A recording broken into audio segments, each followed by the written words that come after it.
Suffolk Pod Show is produced and managed by podtalk.co.uk. I'm Mark Mason. And I'm Susanna Hornby. We're in a really unusual location today. Thank you for joining us on this episode of the Suffolk Pod Show. We're in a kitchen. It's warm, but more than anything, it smells absolutely delicious. And with us today are the brilliant Charlotte and Luke Giddings. Welcome. Hello. Hi. Charlotte and Luke run Brownie and the Bean, which I'm probably sure most people know by now, but welcome to the show. Thank you very much. Yeah, thanks, And it's so nice to actually be here in your kitchen, because last time you came to us, but now I can see where all the magic happens. Yes, and the dazzling glitter ball. Yeah. Is there really one? Yes, in the middle of the bakery. Above my head. I'll press the button. You can see it. Yeah, I can. Let's go straight in and talk about the brownies. What makes your brownies so unique? Well, it's all down to this man here. Mm-hmm. We call him the Willy Wonka of the brownie world. And his imagination, really. He doesn't walk around in purple suits and a limp and a cane. But yes, it's just his imagination, really. So we like to reimagine popular flavours such as the toffee crisp, which Mark is devouring at the moment. So rather than just stick toffee crisp on top of the brownie and call it a toffee crisp flavour, Bean Daddy, as he's known in our circles by our followers, Luke, I shall call him now though, he will sort of recreate all of the layers of a toffee crisp. So it's far more delicious, far more unique. And yeah, I think it really sets us apart. Also, obviously, we support other local producers in doing what we do. And yeah, it's a lot better than just popping off to Aldi, buying a load of cheap chocolates, slapping something together and sticking a Freddo on it. No offence to anybody that does. Can see where this is going to go. So I'm looking at a toffee crisp brownie and it looks unique. Yeah, so I'm seeing 4 individual layers, and I think that's what's unique about your brownies and your bakes, is that you won't see them anywhere else.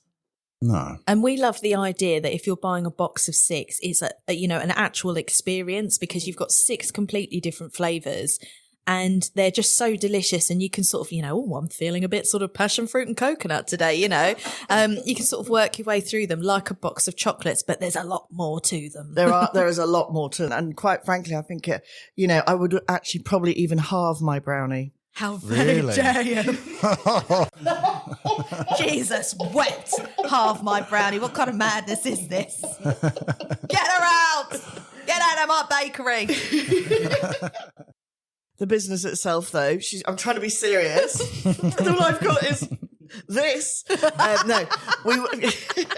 This business has been going for how long? 6 years. Right. 6 years this year, yeah. Started in 2019. Yes, great idea to start a business before a global pandemic. Highly recommended. Well, actually, was it not such a good thing? Because you could deliver, you could bake, cook, which is how the world lived for a year and a half. Yes, and to be fair with you, I didn't want to say this to Luke at the time, but we launched in July His 2019, and I love him. He is the Frank Spencer of life. God love him. He's got all the good heart and all the Betty. We were having a few incidences. So to give you an example, launch weekend, we launched at a local music, beer and Shakespeare festival. And God love him, he came home and the jockey wheel to the horse trailer was on the passenger seat. And that was a sort of, a very expensive job to fix. And I said to him, what on earth have you done? He said, I put it on. I don't know what happened. I just reversed and it seemed to come off in my hand as I turned the corner. And I was trying to be as laid back as humanly possible, but I was thinking, oh God. And then another time he came back and the shutter was in, the back seat of the car. And I was thinking, how did the shutter fall off? And basically, every time he went out in the horse trailer, something else fell off, came apart. It was a disaster, basically. So although we launched and we were busy, it became very apparent that we would need to earn about 15 grand a day to keep up with the repairs on the trailer. So, yes. How hard to drive? They are. I'm with you, It's Luke. tricky, you know. I am with you It on takes that. a That lot of doesn't affect practice. the shutter, the other things And that also, fell off. there's a lot to remember as well. Oh, let me. A lot to remember. Okay, so A let's lot to talk about remember. a lot to remember. Love this man. You Let's can start just with tell what's love coming. him. Every single time we do an event, he says, I've got a list. He starts in the middle of the week and he's going to and from the shed, collecting all these bits and pieces. He's got an impressive pile. But what does it Thank you. mean? What does it actually mean? Quite Luke, you should defend yourself. Go on. Yeah. Well, I mean, it's indefensible. the problem is if you've got a list and you forget to put something on your list, then it's just pointless, isn't it? Exactly. I've never This had is my a point. full list. And also, different events require different things. He's trying to worm out of it. But the bottom line is, every single time I got to an event, I would he's driven off. At the time, we only had one car. So I'd call him. Of course, he's got his phone on silent, or he hasn't even taken his phone with him. Of course. And then, an hour and a half later, a friend of mine has managed to drop round to the house to tell him, you didn't give her the brownies. It was honestly, so if it wasn't something falling off, because I get to the point where I was like, how about I go out, darling? And, you can drop me off. And I think, well, if there's two of us, it's better than one, isn't it? Definitely better than him alone. And, he'd drive off, not have his phone switched on, not have his phone on him. And my mate Dave or someone would have to go around and say, you haven't given her the gazebo, or, she's got no tables. I remember the first time we did Wickham Vineyard Farmers Market, he didn't give me any tables. No. And then he came back. Well, hang on a minute. Did you check the van before you left? No, she doesn't. There you doesn't do go. any checking. Darling, I'm busy getting my glitter on. I don't have time for She this. just turns up. Yes, I'm getting my sequins on. I'm warming my voice up. I'm getting my Shirley Bassey on, I'm channeling Shirley Bassey in order to sell loads of brownies that day. And I shouldn't have to worry about these things. Do you know what I mean? I didn't know Shirley Bassey was big in brownies. Oh, Really. she is, darling. She is. She's got it all going on there. Shortbread finger. I'm really embarrassing myself now.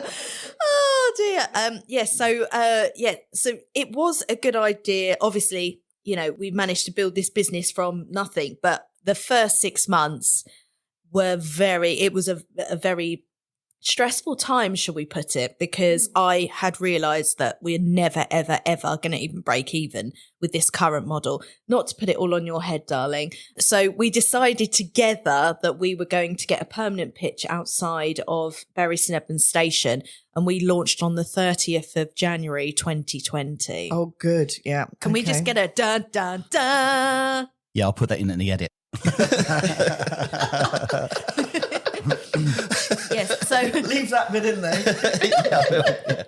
We don't need it. She did it anyway. Hang on, just for the edit, here it is.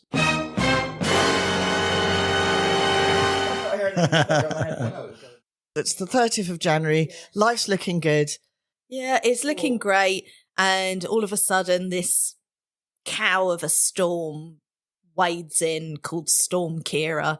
And it was 3 weeks of no trains. So some days Luke is up at 3, driving down to the station for 4:45 or something like that, for the first train. And we would, take home £3.50, and that's probably just one of the cab drivers outside the station feeling sorry for us and just trying to warm Luke's poor cockles because he hasn't moved for several hours. That was the first disaster. Then I'd have things like, I've chopped the top of my finger off. Okay. Yeah, that call was a fun one. Yes, I chopped the top of my finger off, and I was like, "Why did you do that?" And he said, "I put my finger in the grinder Ow. when it was on." Oh my I God. know. Did it mend? Yeah, it wasn't that bad, no, actually. he said it wasn't that bad. He said, It looked I'll walk worse than to it the was. hospital. I think I'll be okay. I was like, Luke, there's a taxi driver outside. Just go and get it seen to. And I was just thinking, right, so he's lost every single part of the trailer that can possibly fall off. We've now gone to Bury St Edmunds Station. There's been no trains for 3 weeks. Now he's taken the top of his finger off. And I just thought, we need a miracle. We need an absolute miracle. And then we all got COVID. Yes. There we go. And that miracle came. Yeah. It did, yes. So you shut up shop pretty Yes. quickly. We did. It was, we decided to shut before because we were all What really happened there? poorly and Oh, we were yeah, told that yeah, we yeah. didn't have COVID by the hospital, but we had a respiratory flu.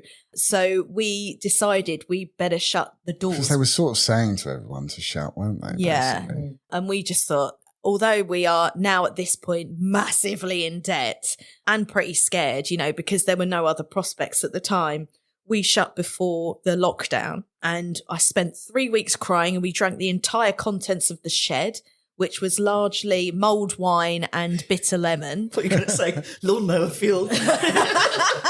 We would have done it if we could have. Yes. So, Yeah, we had. Why do we have booze in the shed? oh, That's it was a bit from weird, because isn't it was from Oh, the it's the Christmas event, the Christmas- berry Christmas market. stuff, So yeah, we yeah. were selling mulled wine, and we had some bitter lemon left over from the summer season. So we mixed it together. Actually, makes a delicious sangria. Yeah. Oh, it would. Yeah. It really does. yeah. It's Quite good. absolutely delicious. It's just perfectly balanced. So, yes, that became our best friend for 3 weeks. And it was just sort of just in case you need to cut that out, what's next? And we just sort of put our heads together, and I just sort of said to him feebly, how about I do some doorstep deliveries of brownies? And he just looked at me as if to say, you are nuts. But I'm going to say anything at this point. And he said, yeah.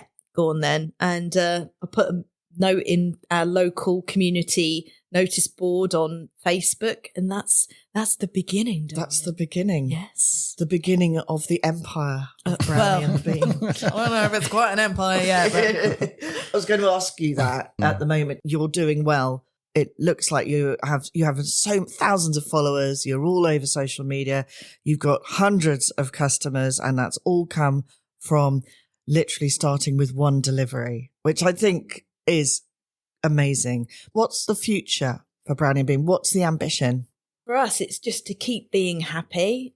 That's all we really care about. We've never had delusions of grandeur that we're going to take over the world or anything like that. Obviously, we want to grow the business because we enjoy what we're doing so much, but we need to grow it in a really controlled environment where we feel happy and we're still enjoying it as much, because I often hear, founder stories where they took investment and then it just turned out to be the world's biggest disaster and they were depressed for, the next 5 years whilst they exited the company. One day would love to sell it, but we've got so much left to do. There's so much left to explore. And whilst we're still enjoying it, that is the goal, basically, just to stay as happy as we are and as challenged as we are. Boy, are we challenged at the moment. Do you know what? I wanted to ask you about challenges because costs have gone up hugely. Who sources the ingredients? Me. Right. I had to give you a little kick up the jacksie because last summer things were escalating, but he was so busy, he didn't have time. And honestly, we have hundreds of recipes. So for him to cost out every product, I mean, that's impossible almost. Yeah. It's hard to keep on top of. It's ridiculous. And that was like 6 months of work, wasn't it, for you? Yeah, it took a long time because it was all just sort of on scraps of paper, like recipes, and Typical chef. just like none of it made any sense to anyone. So obviously when we brought more people in, we had to make it all make sense. Yeah. And then we started to cost everything out properly and keep more on top of that, because obviously with costs skyrocketing. Cocoa particularly. Well, I mean, yeah. So we've just had to be much more mindful of everything like that. Before, we would have a rough idea of how much everything costs. But at the start of last summer, when things were getting really out of control, I was like, Luke, this is it. You have to write everything down now. We have to have a system where we can track all of the price increases. So we've now got like a spreadsheet, haven't we? So every time a price changes, obviously we only update one price and it'll update every single recipe. But it has been really tough. And so many of our comrades have shut their doors because they just can't deal with it anymore. And they're sick to death of having to say to people, the price has gone up again. The price has gone up again. But less your ingredients, but also energy costs have gone up. And you're running ovens. Yeah. Lots of ovens, and particularly in the wintertime, because we do loads of corporate gifting from sort of November onwards, we are running so many fridges.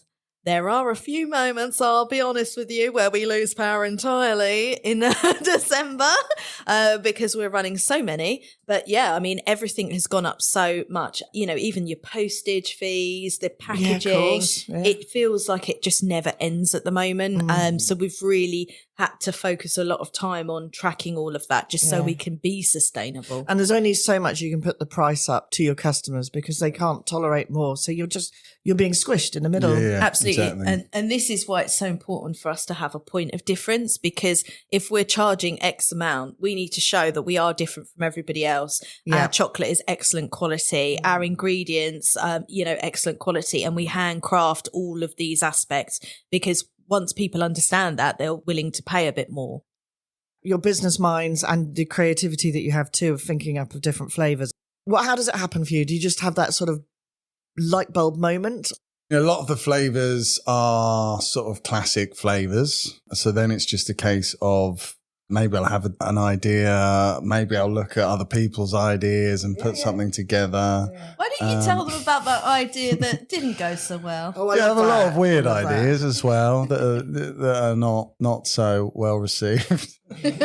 A licorice and orange curd one that I did because we had loads of oranges. I love licorice as well. Right, so it's I was very like, Marmite though. but licorice. it's no one liked that one, did they? No, we didn't sell it, obviously. Didn't get past the doors of the bakery, but the staff, bless them, they're being paid. They were sort of, it's okay. And I was like, ladies, just be honest, it's blooming terrible. It was, you just couldn't get your head around it. Orange and licorice. It's nice. Well, together, technically, they should work, but didn't really represent itself in the same. It looked pretty delightful awful way. as well, didn't it? Oh, well, that doesn't It was help, not does a it? looker. No. No. Right, good. Well, so you ended up having to eat them all yourselves? Yeah. Yes, and you gave some to your dad, who loves a bit of licorice. He loves a bit of Bertie Bassett, bless him. Oh, Yeah, it's all about the all sorts. What's your most successful brownie? Popular? The Mars one people love. They do, but I have to eat an awful lot of egg yolk during those periods. Right. Because he makes the nougat. I reckon There's there's no egg no yolk in nougat. so Okay. yeah. So the there's more a lot of popular it is, excess the more egg yolk. yolk I have Yeah, to that's a lot of eat. mousse. It's an awful lot. An omelette. Every single day you say to the kids, how about some quiche or, omelette for breakfast or scrambled egg for dinner? And they're like, Mummy, can we have something else other than egg? No, not for this month. Yes, because Mars bar's got nougat. Well, it's sort of nougat. Like a It's- chocolate nougat, caramel. I mean, obviously, triple chocolate is always Well, that's our popular, staple, yeah. standard. That's always been, and that's the first one we ever did. And to put it into perspective, when we first started, Luke was baking a tray of 16 brownies a week, and he can now do up to about 5,000 a day. What? And that's not even using the bakery for 24 hours. So, we've gone from 16 in peak. Well, it's sort of November, December time, early December, late November. We are turning out so much stuff. So that says to me that you're selling 5,000 brownies a day? Well, this is our corporate gifting. Oh, I see. So, yes, we're doing our corporate gifting. Obviously, people are buying in boxes of 6, 12, 16, 32, and they might be sending them to several hundred people across the country. So that is an awful lot. And we do an awful lot of mince pies as well at Christmas time for our wholesale customers. A couple of years ago when we had another baker start, she started on the 1st of November, so we didn't have any time to show her the ropes at all. And she basically became the queen of gingerbreads and mince pies. We were like, here's the mincemeat, here's the batter, just go for it. And bless her, she was just stop. Yeah, it was literally like, don't stop until, there's millions of them until they're coming out the windows. But going back to the ingredients, sorry, one more thing about that. Do you try and source locally? We do, yeah. I mean, obviously, our chocolate comes from Colombia, direct from farmers who also produce the chocolate out there. But in terms of local, our sugar's local. So that's produced from the sugar beet grown in the fields all around us. Flour is local. Yes, eggs are local. And in August time, you'll find us with the whole family with a little bucket underneath our wrist, picking blackberries and apples and all sorts. And our next door neighbour has an allotment, and she brings us rhubarb as well. Wow. So Okay. wherever possible, we will reflect the seasons and bring them into what we're doing, which is lovely. We absolutely love that. Do you do a rhubarb crumble brownie? We haven't. We've done a blackberry crumble, done a rhubarb and custard. Oh, that's it, yes. Oh, okay. So we did a rhubarb jam. Then it had like a custardy ganache topping, I think, didn't it? Yeah. That's quite nice. Have you ever put alcohol in your brownies? Yes. Good. Now we're on to Yeah. something. You're asking the right people here. Yeah, we did. But it was a bit controversial, wasn't it? Because Well, we a lot did of a people separate aren't box. that keen on booze, weirdly, aren't they? This was in 2020. Everyone was on it. It was a separate box, and it was all of your favourite alcoholic drinks reimagined, or cocktails reimagined in Brownies. So we had like an espresso martini, Baileys, breakfast martini, Baileys, was it amaretto. Yeah, so all the sort of chocolatey hazelnutty, Yeah, which would go it had beautifully. like what was on the bottom? It was like a amaretti sort of base, wasn't Yeah. it? We made a base made of amaretti. No, I just wondered, not saying that, that would be my preference, but I just thought I'd ask. Yeah, We had a creme de menthe one as well. Creme de Remember? menthe. Did Creme de you? Well, I'm menthe. not sure about that. yeah. It wasn't too heavy on the creme de menthe. It was more just sort of minty. For years to come, we had people Yeah, that we would just did. order slabs of them. So we'd have to keep a bottle of creme de menthe in the cupboard. Nothing to do with us, darling, in the 80s. Whilst we Yeah. were watching Only Fools and Horses. No, we had lots of people order that by the slab. Yeah. That's brilliant. Now, Christmas, are people starting to book now? Well, we do start getting inquiries now, and we start working on Christmas in January. So basically, we start talking to the staff about lessons learned, what we could have done better, any trends we missed out on, and thinking about the flavours that didn't work from last year. And then over this period, we're sort of constantly finalising flavours, ingredients, different methods. We always have a new product every year for our corporate gifting. So we have a lot of people that will order hampers. So we have like lots of different products that can go inside, such as caramel shortbread, chocolate logs, all manner of things, mince pies. Because everything you make goes into that hamper. You don't Yes. collaborate and put other stuff in. It's just you guys. Yeah. We do Christmas cake as well. Mhm. Start making that soon, actually. Yes, we make that in the Yeah. summer because sometimes that goes out sort of late November, doesn't Yeah. it? So, Yeah. So then that is your busiest time. It is mhm. Without insane. doubt. Yeah, Yeah. it is absolutely insane. If people see us out and about in November and December, I look like a good luck troll with my hair sort of standing Yeah, on end, I have big seen wide you. eyes. Yeah, I did exactly. wave- Pot belly. I did wave at you, but you just stared through me like a ghost. Yeah, that is who I am for 2 months, basically. That is exactly who I am, yes. And we have to work every single weekend, obviously, to get on top of stuff. And the first parcels start going out maybe second week of November, because some Yeah, they people do, really yeah. like to get ahead Yeah. of the They like to be curve. first. Yes, Yeah. they do. And give other people enough time to give them a present back. Exactly. That's what I'm I'm always thinking. thinking. Yeah. We sent you something. We'd like something in return. So do you ever get a holiday? We do now. Occasionally. Yeah, yeah. Yes, now we have staff. We've got we're able really to- wonderful staff. So Yeah. we've only recently started taking a week, haven't we? Yes, we'd never done that We before. were just sort of weekends. And we'd literally go to Centre Parks, which for those of you who don't know is about 15 miles from our house. So Yeah. we go to Centre Parks on It's the a long Friday drive. after Yeah. service, and then we come back on Monday at like 6 a.m. so we could get cracking again. Yeah. Yeah. For a week. You went, what, your last holiday you went to Centre Park? Or have you We been did other actually. places? We went 2 weekends ago. But it's great. Everything's there for you. Yes, it is. It is. And also, when the sun's shining, you could be anywhere in the world as long as you don't listen to people's voices. Well, actually, that's probably more Benidorm than anywhere on the planet, really, isn't it? Yes, we have had a few holidays over the previous years, but we'd been a bit scared of holidays because we had a disastrous one in Italy where on the way to the...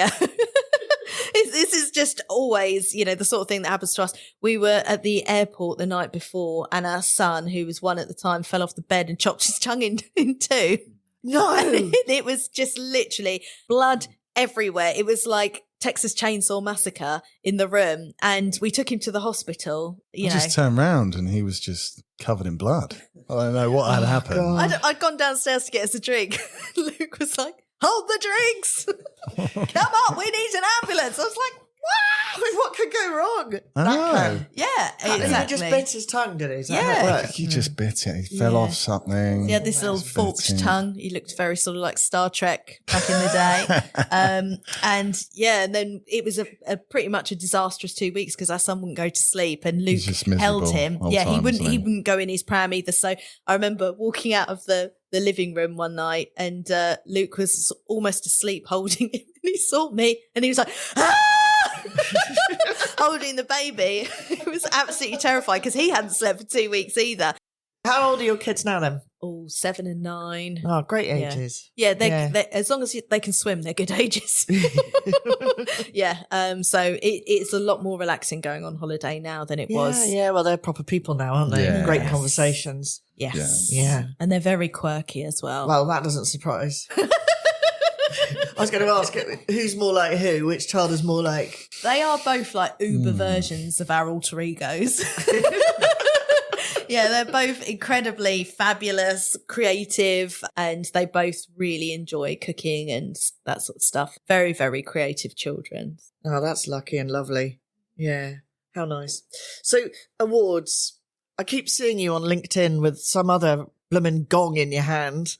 Tell us what you've been winning recently. So in the last year, we have won the Holly Tucker podcast. So it's like a small business podcast segment. So you get an advert on Holly Tucker's podcast, which was amazing. We also won Small Business Sunday, which is a Theo Paphitis award where he recognises small businesses. And that also gives you the opportunity to attend all of his amazing boot camps and things like that throughout the year. We won Family Business of the Year at the Great British Entrepreneurial Awards. I've got a story about this. Well, I don't even know if I can handle you keeping this in, but I'm going to tell you anyway. So I don't know if I can handle this, but we'll see. Okay. Right. So Luke and I, we were the typical parents that haven't been out in London since the kids were born. Despite the fact we lived in London before, we were so excited about having a day off. And even a day off in November is unheard of. So we planned it out meticulously. We're going to have 2 drinks. We're going to have 2 drinks. Yeah, of course we are. Yeah. And we got to London and I think we'd had 2 drinks before we'd even been seated at the table because the restaurant we went to was so trendy. You had to stand up with a menu and wait, even though you've booked, and then wait to be seated. So we'd had 2 drinks before we'd sat down. Then we sat down and, they've got my favourite organic wine. Brilliant. Oh, we'll have a bottle of that. And then on a stroll back, it's Christmassy in London, isn't it? It's Christmassy. Let's stop off at a little old man's pub and have a drink. So we did. And then we got back to the hotel and Luke was like, mini bar, brilliant. He had a beer, didn't he? And he laid back and he had his beer. It was all very exciting. We got all done up, got our gear on, went downstairs. We've got to have a beer in the lobby before it starts. And let's put it this way. Oh, sorry. I thought this was the day before, having a look. This is before the day awards. of the awards. Okay. This is, All right. It gets worse. Okay. I Yes. can't imagine how. You will imagine in a minute. So we were just sort of having fun and then when we got through, the tickets are quite expensive and, we wouldn't normally spend this amount of money on ourselves, but we'd been nominated. So we thought, yes, we went all out. We stayed at the hotel that it was in, which is the Grosvenor, which is a very expensive hotel. And they had a champagne reception. So we thought, right, we'll have one of these. We thought, we'll have another one of these because it costs quite a bit of money. And we had a few more. They were delicious. And then we got to the table and you got a certain amount of wine with your meal. And lo and behold, nobody on our table drinks. We're on a massive table. Yay, let's make the most of it. I did not think we had a cat in hell's chance of winning.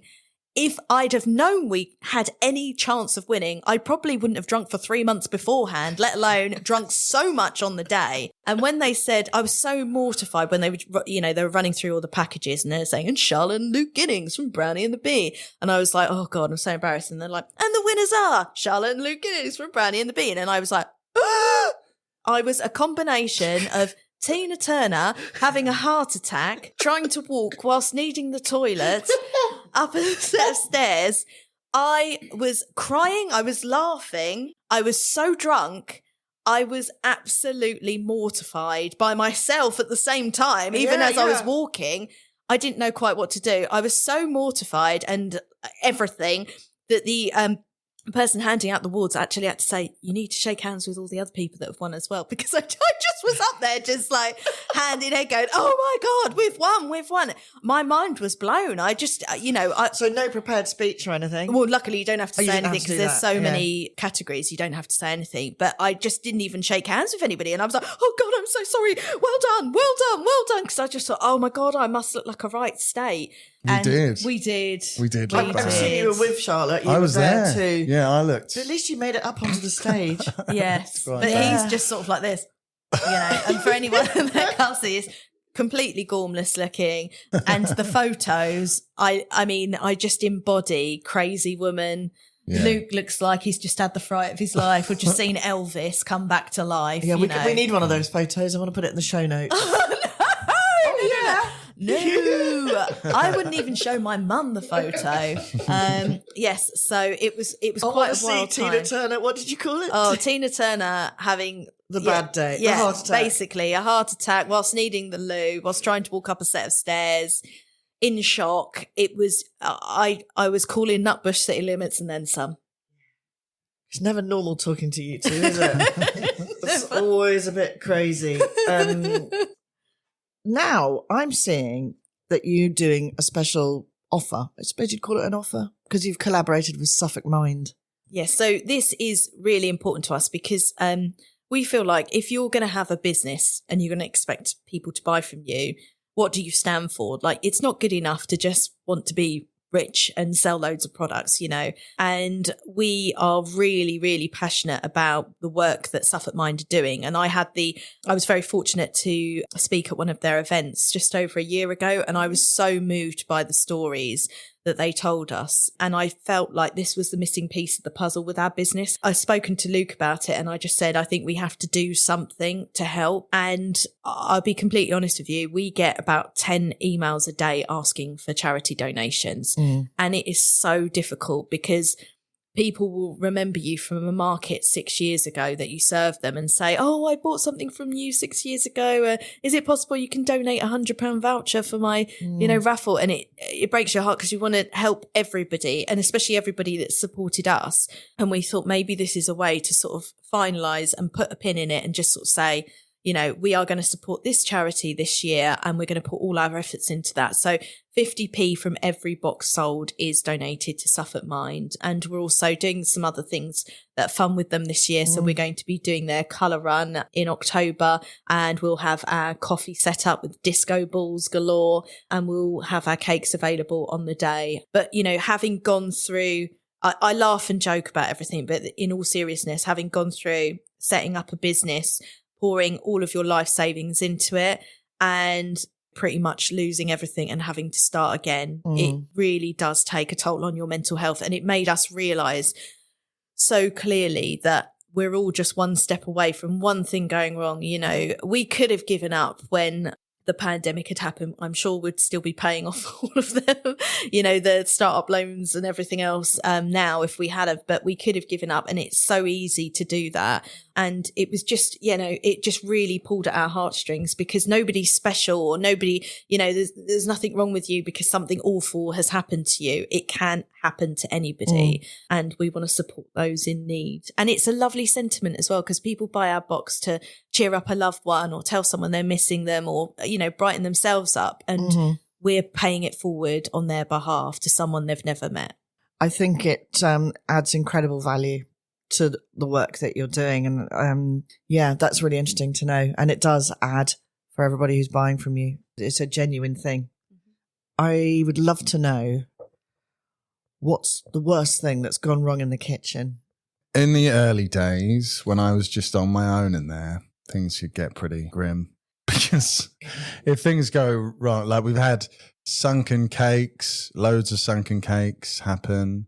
Like 60 of them. That are going out the next day, running out of ingredients late at night, that was the having best to try one. and find blueberries At midnight. Yeah. Is Berries and Ebens Tesco's open? I think that was the stress of things going wrong. cake And also, issues. we were so hand to mouth and so responsive with what we were doing. So a wholesale customer would just say to us at 8 o'clock on a Sunday night when it's Easter Monday the next day, you know, we need 400 brownies and we need 60 cakes before our auditor comes at 5 o'clock in the morning. And we would just literally drop everything. And he would bake through the night. But obviously, we would run out of things. And these are lessons learned as a startup new business, bakery. And we would never, ever do something like that now. So now we have like deadlines to order by, and we have set delivery dates. And if people run out, they run out. But you have to really,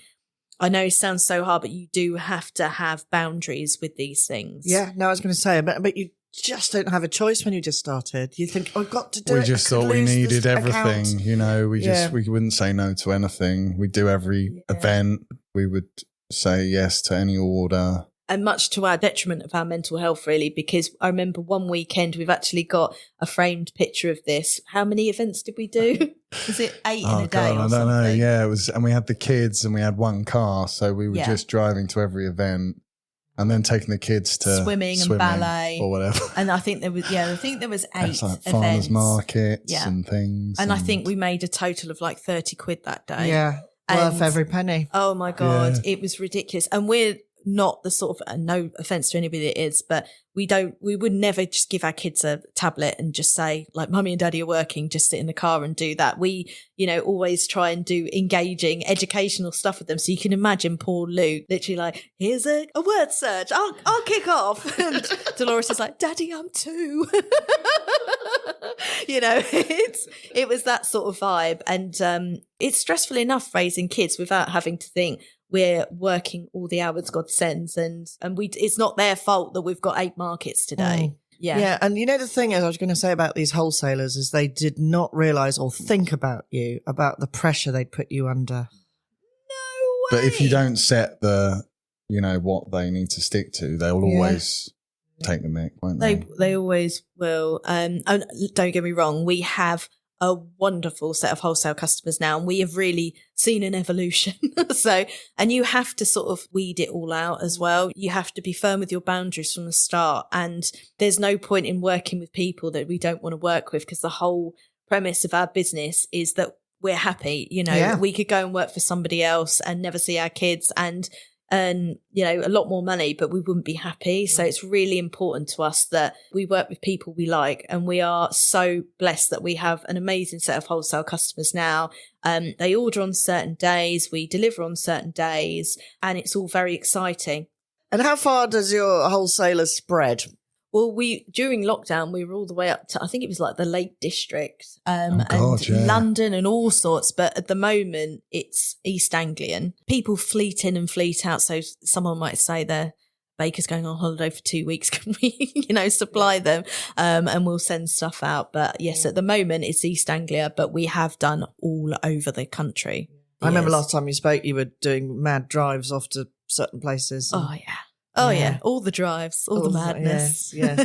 And your Land Rover's sitting outside. It's still going. Some miles. Oh, my God, it's still going. We love him. He's Neil. a workhorse. Neil. Yes, he's Neil. See, we haven't named ours because we have exactly the same cars, don't we? Oh, yes, but you have to name them. Neil. Mark's not a namer of vehicles. Don't name it. Don't name it because then it becomes, But Neil is a workhorse. He's an absolute workhorse, and he has seen us through tens and tens and tens of thousands of miles during lockdown that I used to drive, delivering to people's houses from Cambridge to North Norfolk, Essex and Suffolk. So how many miles have you done? I have no idea. Right.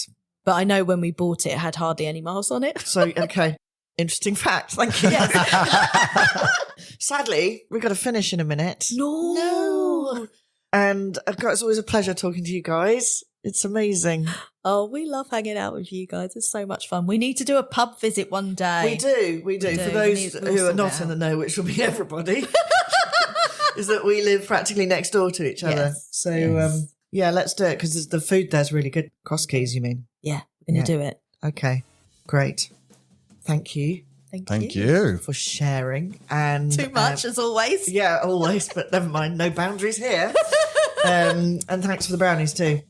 Enjoy. See you Thank soon. you. Thanks, bye.